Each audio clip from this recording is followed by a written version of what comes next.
Hi, I'm Tara, and welcome to Les Do Books. Email me at tara@thelesbianreview.com with any questions or comments, or come join the Facebook group, The Lesbian Review Book Club. I'm really excited because I'm joined today by the amazing and prolific lesbian romance author, Georgia Beers, who I've been a huge fan of for years. Her latest book is right here, right now, newly released by Bold Strokes Books, and it's available everywhere. But I'm not just going to fangirl about her, although I can, because Georgia is here today to talk about other people's books.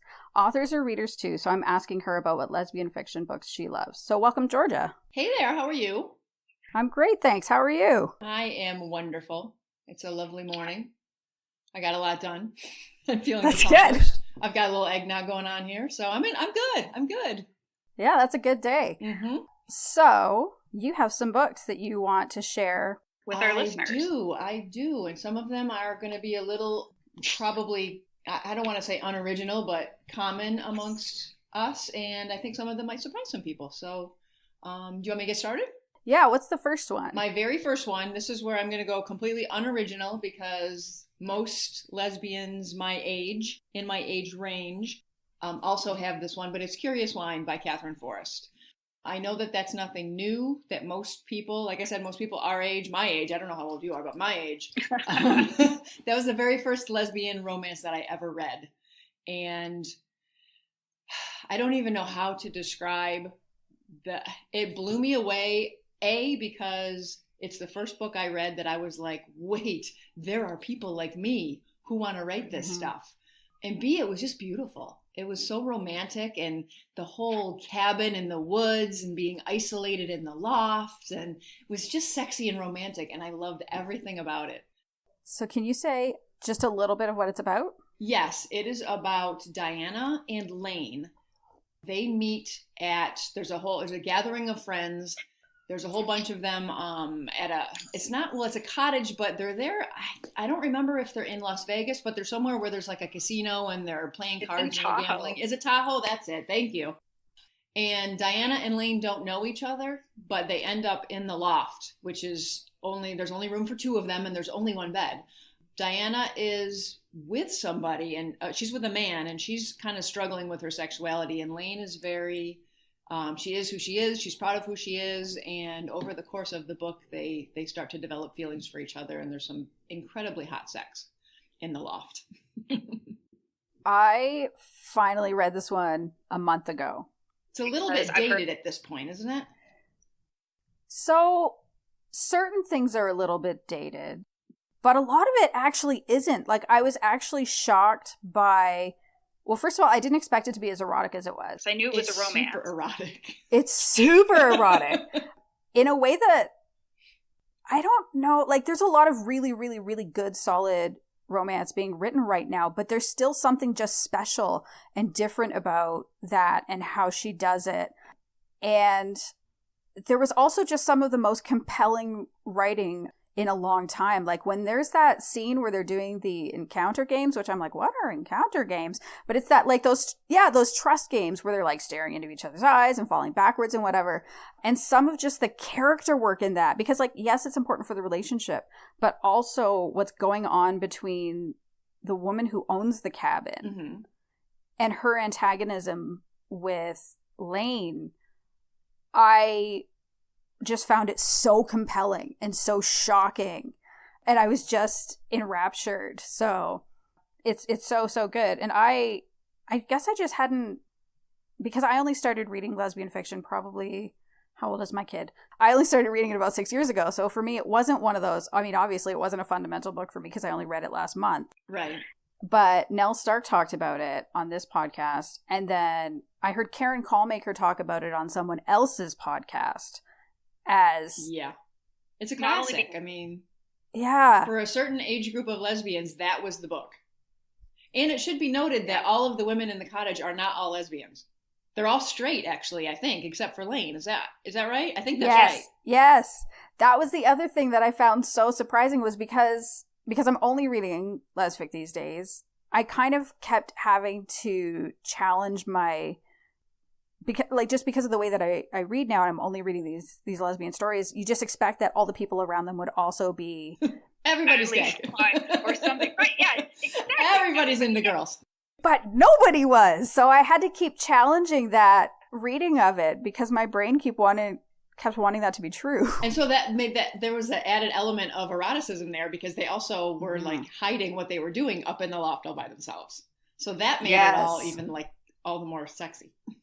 Yeah, it's true. There's that like risk of getting caught. Yes, the forbidden thing. Absolutely. So, I mean, I guess the only thing that sort of kind of felt dated, I'm going to go ahead and spoil it because let's be honest, it's been out for like 30 years. Yeah. If you haven't read it. It's been 30 years. Oh my God, you're right. Thanks for that, Tara. Thank you. You're very welcome. The only thing that felt kind of dated was near the end where Lane challenged Diana and said, you really have to decide if you're willing to take on what this means for your life. Right. Because current romances don't have that element very much anymore, even in a way that they did 10 years ago. Right. Like, it's really not about the coming out. Mm-hmm. But I don't even know if it's fair to say that it felt dated because it also felt real. Agreed. Yeah, that was just, I haven't read it in a while and I actually have been thinking about it. So I may go back and read it again soon just to remember. Yeah. I had such a crush on Lane. Oh my God. If you can have crushes on fictional characters, she was my first. Now I'm trying to think of who my first fictional crush was. Like, in any genre or in lesfic? Well, I'm going to go lesfic just because otherwise there's way too many. Probably Cam from the Honor series. Yeah, that was a good one. But your Kylie would be a close second. Oh, thank you. Like a damn close second. Thank you. Girl next door. She's great. Anyway, I said I was going to fangirl at you. Okay, what's your next one? Well, this one I'm going to touch on just gently because it's what I went to after I got through Curious Wine and discovered that there was some stuff out there. And then, a few years went by because I didn't discover Curious Wine when it was out. It was years later. So the next thing that I hit was Radclyffe's Provincetown series. And that was my first series that I ever read. It was my first foray into Rad's work. And I honestly don't remember a ton of it now, except that I remember that I really liked Reese, which is completely against type for me because the brooding kind of butch androgynous one is not the one that I go for, but there was something about her. And I still remember to this day, I gobbled up that series as fast as I could because I loved her. It was ridiculous. And I loved the relationship between her and Tori, right? Mm-hmm. So, yeah, that series I loved. And I think that one holds up pretty well because it's been 10 years now, maybe more. Mm-hmm. It might be older than that, but it's such a good series. Such a good series. Rad is like a master of series. She really is. Yeah, I think I read it probably about 4 or 5 years ago. And I think all people really need to know is there's like a super hot cop and a super hot doctor. Exactly. Which is like lesbian fiction catnip right there. Exactly. So I just was touching on that one really quick. My next big one now. Are you a fan of Sarah Waters? Yes, I haven't read all of her books. Okay. I kind of go off script with her stuff because I loved Tipping the Velvet and I loved Fingersmith, but Affinity is actually my favorite of hers. And I say that not having read her two most recent. I haven't read The Night Guest. Is that right? The Night Guest? Oh, is it The Night Watch? The Night Watch and then something about a guest. Those two. I haven't read those two yet. I read The Night Watch. It's not all, so it follows 3 couples and they're not all lesbians. Right. Just one of them. But she does something, and I'm not going to get into it because it's not about what books I recommend. But I do recommend you read it because she does something very, very, very interesting with the book's structure. All right. The way she structured it, I don't think I've ever seen anything quite like that before. Okay. It's on my list, so I definitely have to get that one. But Affinity is the story of, do you know this book? No, not at all. All right. I think it's her third book. And it might be her second book. I'm not sure, but it's this one right here. I see it. It's a story of a woman who I believe tried to kill herself, and it takes place in the like all of her stuff. It's historical, but she tried to kill herself, and as part of her rehabilitation, she has to go to a prison and visit some of the women there, and counsel them and make friends and all that good stuff. And she falls in love with one of them, who's really, really you're just so drawn to her. She's like spiritual and poetic, and I honestly don't even remember why she's in there, but I don't want to spoil the book. This one, there's so many emotions around this book because it's a romance, and then it's not, and then it's not. So, do you mean more of like it's a love story, but it's not a romance novel? Yes, thank you for that. Yes, it is a love story, and then it becomes not a love story. And I literally threw this book across the room. In a good way, because I still love it. It just got all the feels. There's so many emotions around it. I loved it. It was wonderful. I was angry. I wanted to scream at Sarah Waters, and then I picked it up and I finished it. And it's just such turmoil and so many emotions, and that's why it's still on my list. Oh my goodness. Yeah. I read it with a book club, and I think that we all felt the same way about it. It takes you by surprise. You don't think it's going to go in a certain direction, and then it does. The love story part of it is beautiful. I don't want to spoil it. Oh, okay. You have me intrigued. Mm-hmm. I highly recommend it. If you love her writing, definitely get this book. Well, she's just so good. Oh my God, she's like unbelievable. Unbelievable. Such talent. And I'm not a fan of historical. That's not my go-to at all. Which is interesting because I have another historical on my list. But it's not what I choose. If I have a whole bunch of options, that's not even my first three. But that one and her in general, incredible. The amount of research that she must do astounds me. Mm-hmm. As a writer who hates research, I so admire her. This is why I set my books in my own hometown. Right. Well, most of the time. People seem to like that. They do. But research is difficult for me, and the amount that she does it astonishes me how much time she must spend.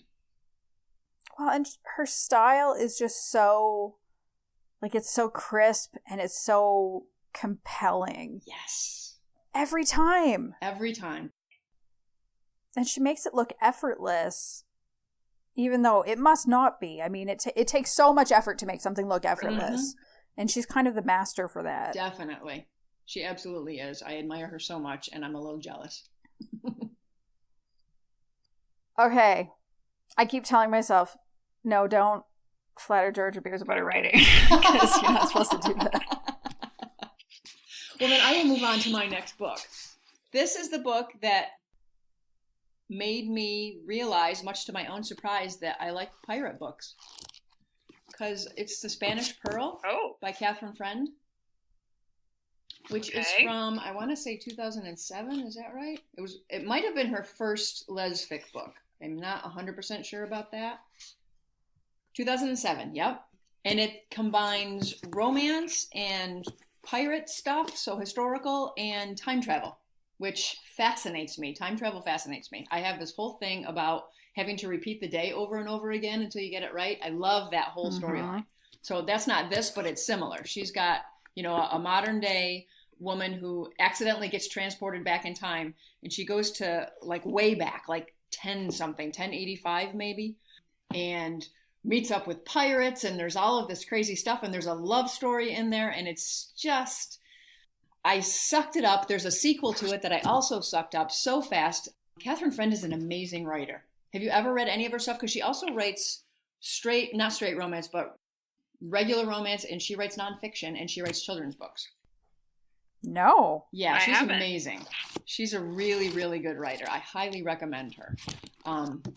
This book just... Again, been a long time. It's so funny when we said we were going to do this, I went to my shelf and I'm like, all right, which books really, really touched me? And this was one that was like, this was the first one on my list. This was the first one I pulled out because I remembered how much I loved it. And I think the sequel is called The Crown of Valencia, if I'm not mistaken. Mm-hmm. And it picks up where this one left off.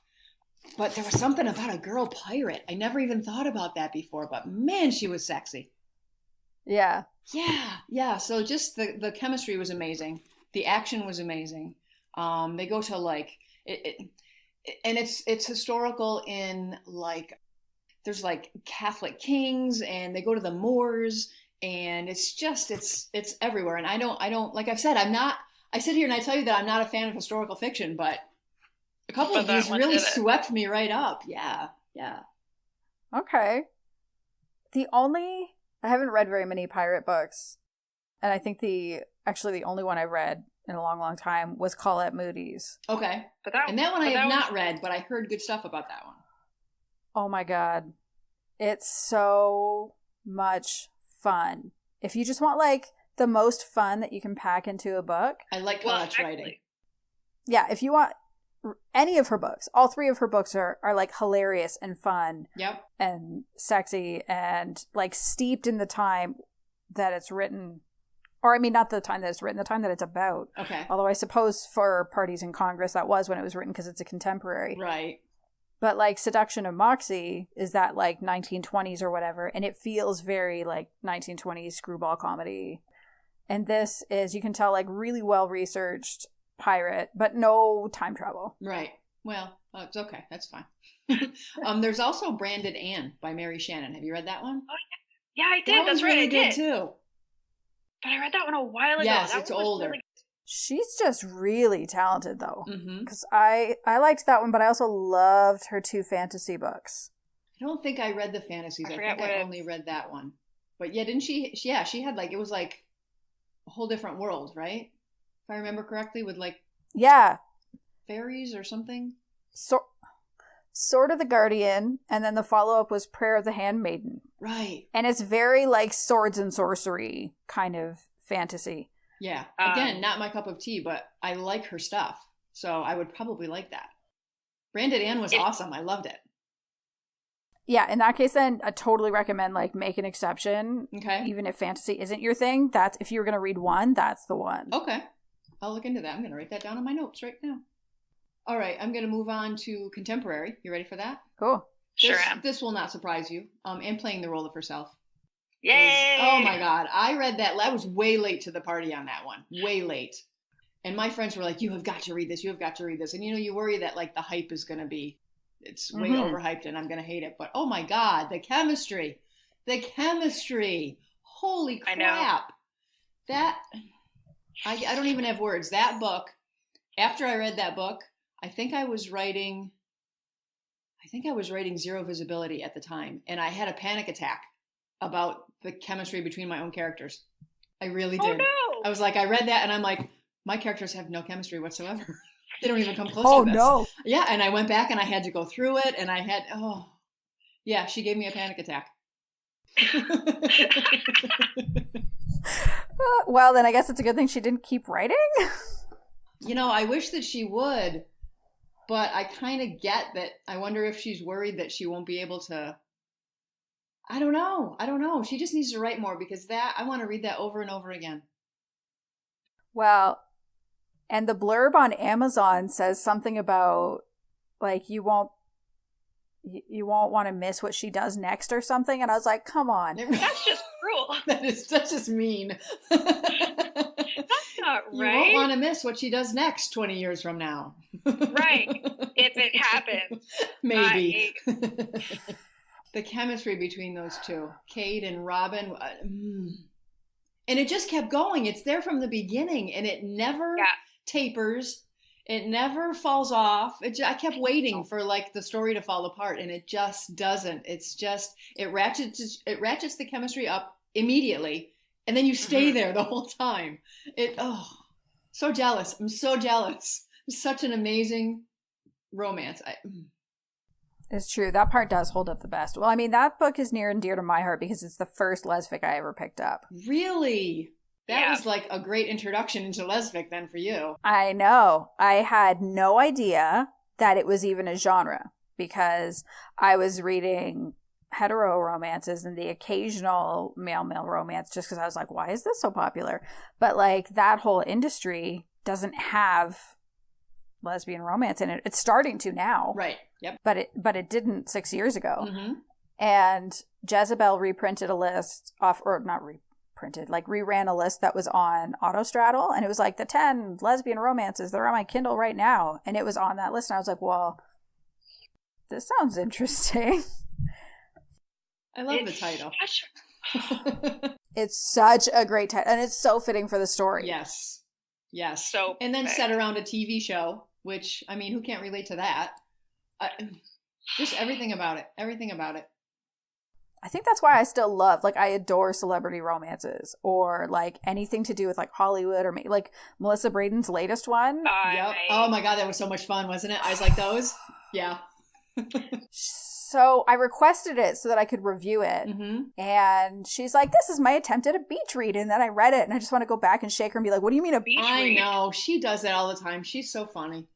She downplays her own talent all the time. It was so good. It was. It's one of my favorite romances now. Like, I love it so much, I'm mad about it. Just... Anyway. And I think it's because of him playing the role of herself, where you get to see that, like... Right. You get to see that behind the scenes of making a TV show, and it's so cool. Yes. And her characters are always so quirky and fun. Oh, I actually have her on my list. I don't have particular books, but she's an author that I would touch on. And I'm going to... Full disclosure, she's a very, very close friend of mine, one of my best friends. So I'm not plugging my best friend. This author is... She came on the scene, and what I liked about her stuff is that her characters don't have labels. Because the whole butch femme thing, awesome, not for me. And I liked, and what I write tends to be no labels, a little more feminine, both of them. And so she came along and wrote something similar. And so, plus she's a good writer, and her stuff is fun, and her characters are funny. And all of her stuff, every time she writes something new, then I have to switch out. My favorite of hers is Heart Block, which is her second book. And it always has been. And First Position knocked that out of first place for a little while, and then it snuck back in. And then Kiss the Girl, I love. I love Kiss the Girl much. So very much. And she writes the most amazing first kisses, I think. I will give her that award. For first kiss in every one of her books is always so freaking hot. So I'm going to give her that one. So Kiss the Girl, and then Eyes Like Those. I can't wait to read the rest of the series, because it's... Oh my God. And that's what she does. She kind of downplays. She's like, yeah, it's okay. This book is okay. And then I read it and I'm like, oh my God, it's so much better than okay. What is wrong with you? Right? Well, that was for that book. For me, I think it was because, so one of the characters deals with anxiety. Yes, which I loved. And I also deal with anxiety. Right here. And it was like, I don't end up in the closet in a ball, but like the way it affects her at work is very, very similar. Yeah. It was so creepy. It was like she ripped my experiences out of my head. So yeah, it's currently my favorite. I think Heart Block was my favorite for a while. Yep. And then I read Kiss the Girl. And that was like, you can't tell me anything about that book because I'll just fight you. I agree with you. That's just... I'll stand right behind you and fight with you. Absolutely. Yeah. Yeah, like speaking of character crushes, oh my God, Jessica Lennox is unbelievable. And then I really enjoyed First Position, and I think at that point it was her best book at that point. But Kiss the Girl was still my favorite. Yeah, because Jessica Lennox. But then I read Strawberry Summer, and that just felt like absolutely game-changing. Like, she hit a whole totally different level. Yep. And the thing that she did with that book that blew me away was it was written in, like, stages of their lives, right? Yes. And when they were in high school, it felt like a young adult book. Okay, I agree with that. And then when they were in that, like, college age, it felt like a new adult romance. And then when it got back to where they're at now, it felt like a contemporary romance. So 3 books in one, really. Kind of, but it felt like the same book. It was consistent, it was true, and it all made sense. And I just couldn't believe how masterfully done that was. Right. Yeah. She's pretty amazing. She downplays her own talent, but she's one of the best out there. She really is. So I still think that one is her best at this point, but Eyes Like Those is my favorite now. That's good, and I'm still stuck with kiss the girl and heart block battling it out. But yeah, everything she writes just gets better and better. I can't wait to read the rest of the Soho or the Seven Shores series. Yes. All right. What else? Although we could, I'm sure, fangirl about her. I know. Could we fangirl about Melissa some more? She won't be able to get out of her own house. Her head will be so big. Yes. That's my goal. I'm just going to make every author blush at all the fangirling. Yeah, what's your next book? I'm going to go a little off script here. Because this is not a lesfic book, but there is a lesbian storyline in it. But it is by my favorite author, who anybody who knows me knows is Ann Patchett. And the book is The Magician's Assistant. Have you read that by any chance? I have not, so I'll need you to tell me a little bit of what it's about. It is about a woman who the main character is the magician's assistant, and she's worked with a gay magician named Percival for a long time. And Percival has a boyfriend, and she has been in love with him. She has been in love with Percival for a long time. She will never have him because he's gay. So it's not a spoiler to say that he dies early in the book. And she is his best friend, and she is tasked with going back to his hometown, to his family, to tell them the news and to pack up or bring his things to them. And while she is there, she meets his sister, Kitty.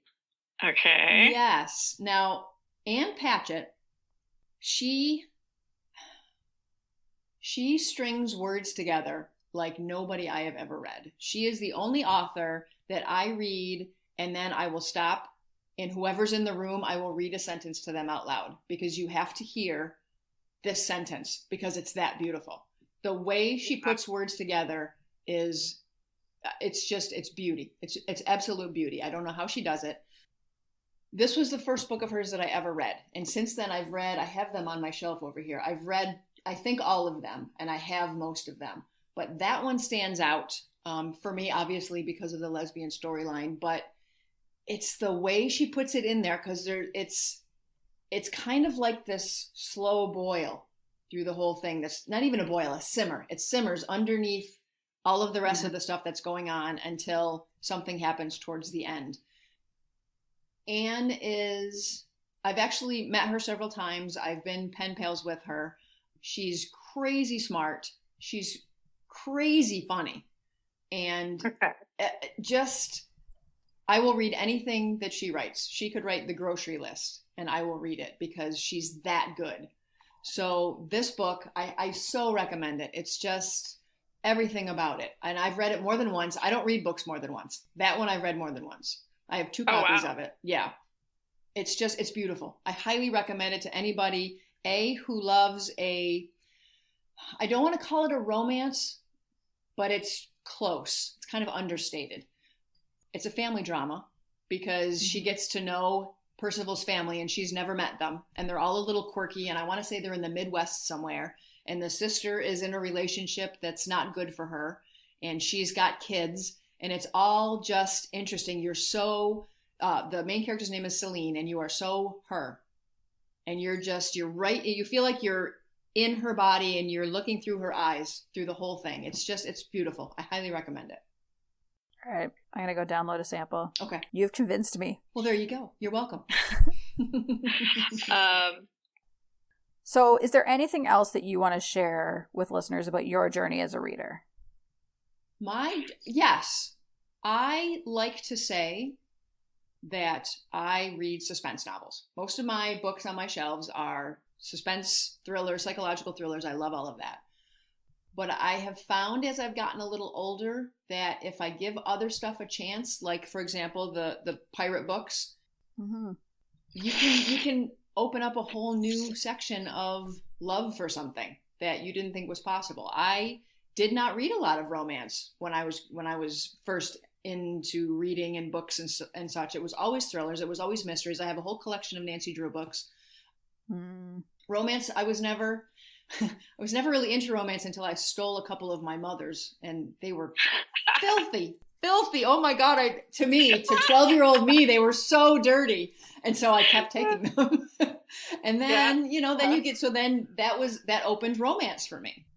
So I would say keep an open mind. That would be my advice to anybody who's reading, is just keep an open mind. And even if there's something that you go, well, it's not my cup of tea, maybe give it a shot.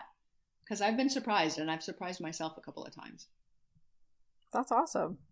So, where can people find you online if they want to connect with you? Oh my God, I'm everywhere. I have a website, georgiabeers.com.